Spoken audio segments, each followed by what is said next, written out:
there's a moment you don't talk about, a quiet one, the kind that arrives long after the noise has faded, after the people have left, after the notifications stop lighting up your phone, after the laughter from dinner echoes into silence. You're sitting there. Maybe it's night, maybe it's morning, and the world is just waking up, but you feel empty, not sad exactly, just hollow. You look at your reflection and realize something you don't say out loud. You've been chasing love, validation, and acceptance like air, but you've forgotten how to breathe on your own. You've loved people who didn't stay. You've given parts of yourself away, hoping they'd finally see you, truly see you. You've told yourself, if I can make them proud, if I can make them love me, if I can make them stay, maybe I'll finally feel enough. But somehow, even when you get it, their approval, their affection, their praise, it doesn't last. It slips through you like water cupped in trembling hands, because no matter how much love you receive, it will never fill the place meant to be lit from within. That's the fracture moment, when you realize that you've built your identity around the hope that someone else will love you enough to heal the parts of you you've refused to hold yourself. And it's a painful truth. You can't outsource self-worth. You can't delegate self-respect. You can't subcontract love. The journey begins when you finally whisper to yourself, not with arrogance, but with quiet conviction, I want to learn to love myself more than anyone else. We grow up learning how to love others. We're taught to be kind, patient, selfless, to listen, to give, to forgive. We're taught that love is measured by how much we sacrifice. And maybe that's true, to a point, but no one ever teaches you what to do when the person you've given everything to leaves, or when the people you tried so hard to please still don't see you. No one tells you how to fill the silence when the applause stops, when the relationship ends, when the mirror becomes the only witness left. So, what do? We build our lives around earning love. We work harder.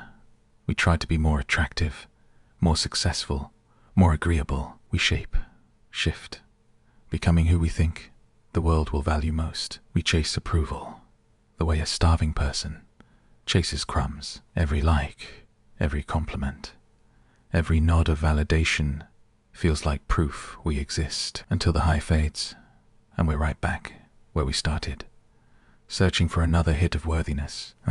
We tell ourselves, if I can just find the right person, everything will make sense. If I can just get the promotion, I'll finally feel good enough. If I can just make my parents proud, maybe I'll stop feeling like a disappointment. And yet, every milestone passes, every relationship evolves or dissolves, and we're left holding the same unanswered question. Why doesn't it feel like enough? Because the truth is, loving yourself isn't natural in a world that profits from your self-doubt. You are surrounded by industries designed to make you feel inadequate. So you'll buy, chase, perform. The moment you start believing you're whole, the system loses control. We all fall into the same loop. We feel empty-findy. We chase love outside ourselves. We feel temporarily filled time by. It fades sign by. We feel empty again. A cycle so subtle it feels like living, but it's not living. It's surviving on borrowed energy. And maybe, deep down, you know this. You've had glimpses of what it feels like to be at peace with yourself. Fleeting moments when you were alone and okay. When your worth didn't need witnesses, but they pass. And you wonder how to hold on, how to make that feeling permanent. What if the real problem isn't that no one loves you enough? It's that you haven't yet learned how to love yourself properly. Not the way you think of self-love, not candles and affirmations and spa days, but love as loyalty, love as discipline, love as truth. What if loving yourself isn't about liking your reflection, but about refusing to abandon yourself even when you mess up? What if loving yourself more than anyone else means no longer negotiating your value, no longer chasing people who treat your presence like a convenience, no longer apologizing for existing. Here's the shift. Self-love is not selfish. It's not arrogance. It's oxygen. You can't give love from an empty chest. You can't show compassion to others while you silently loathe yourself. You can't build meaningful relationships on a foundation of personal neglect. When you learn to love yourself more than anyone else, you stop begging for the world to give you what you already possess. You become the source, not the seeker, and that's the beginning of freedom. Lesson 1.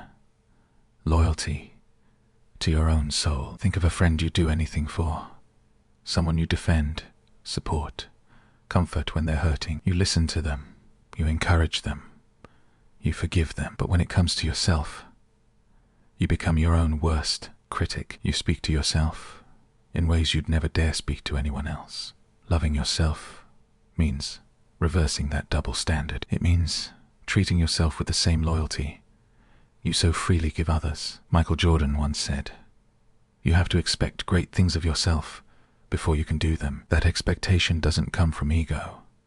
It comes from respect. He missed over 9,000 shots in his career, but he never let failure make him feel unworthy of the next one, because he loved the game and himself enough to keep shooting. That's self-love in action. Faith through failure. Lesson 2. Boundaries are a form of self-respect. So many people think love means saying yes. Yes to helping. Yes to staying. Yes to tolerating. But real love, the kind that lasts, sometimes says no. When you love yourself, you stop chasing the illusion that being everything for everyone will make you matter. You stop letting guilt dictate your decisions. Serena Williams once said, "I'm not doing this to prove anything to anyone. I'm doing it for me." That's the energy of boundaries. Not rebellion, but alignment. When you love yourself more than anyone else, you stop performing. You start protecting your peace like it's sacred, because it is. Lesson 3. Silence is where love grows. We're afraid of silence. We fill it with scrolling, noise, company. But silence is the mirror that shows you who you really are when no one's watching. Spend time alone, not as punishment, but as pilgrimage, because the relationship you have with yourself determines the tone of every other connection. You attract what you believe you deserve, and if you treat yourself like an afterthought, the world will too. Love yourself so deeply that solitude feels like sanctuary, not sentence. Lesson 4. Forgive the version of you that didn't know better. We all have chapters we wish we could erase. Moments we betrayed ourselves, stayed too long, tolerated too much. But guilt is a poor teacher. It punishes, but it doesn't transform. True love for yourself means forgiving the version of you who thought survival was the same as happiness. You did what you knew how to do with what you had. Now you know more. Elon Musk once said, "When something is important enough, you do it even if the odds are not in your favor." Apply that to healing. Love yourself enough to keep choosing growth, even when it hurts, even when it's slow, because healing is not about erasing pain. It's about refusing to live there anymore. And as you climb this inner mountain, as you learn to stop negotiating your worth, stop begging for crumbs, stop explaining why you deserve the seat you already built, something extraordinary happens. You start glowing differently. Not the kind of glow that demands attention, but the quiet radiance of someone who finally belongs to themselves. You no longer crave to be chosen, because you are your own home. But then it hits you. The relapse. The old habits whisper again. You're not enough. A rejection. A mistake. A lonely night. Suddenly, the doubt floods back in. You start scrolling, comparing, questioning. You wonder if self-love is just another illusion. A beautiful lie told by people who don't feel what you feel. You tell yourself, maybe I'm too much. Or worse, maybe I'll never be enough. And here's where most people turn back, because self-love isn't a straight path. It's a spiral. You'll revisit old pain, but each time you'll understand it more. Each time you'll rise faster. When the storm hits, breathe. When the voice in your head says, "You're worthless," answer softly, "No, I'm just wounded, and wounds heal." Loving yourself isn't about never falling again. It's about refusing to abandon yourself. When you do, think of it this way. If a child you loved fell down, you wouldn't scream at them for being clumsy. You'd help them up. You'd brush off the dirt. You'd encourage them to try again. Why not do the same for yourself? That is the test. Not whether you stay perfect, but whether you stay kind when imperfection appears. Every storm is a teacher. Every heartbreak is a reminder. No one can destroy what you've rebuilt with love. Then one day, without trying, you wake up differently. The mirror doesn't sting. The silence doesn't scare you. You're not chasing anyone's attention, because your own attention finally feels enough. You realize that loving yourself isn't a destination. It's a rhythm. Some days it's strong and steady. Other days it trembles, but it's always there. A quiet heartbeat of loyalty. Beneath everything you do, you start noticing beauty in your own company. You take yourself out for coffee and don't check your phone. You walk under the sky and realize how much you've missed the sound of your own thoughts. And slowly, the world around you shifts. You stop attracting chaos because you no longer confuse it with excitement. You stop mistaking attention for affection. You stop settling for half love because you finally understand your wholeness. The people who truly love you, they don't complete you. They reflect the love you've already built within. You no longer need to beg to be seen. You've become visible to yourself. That's the quiet victory.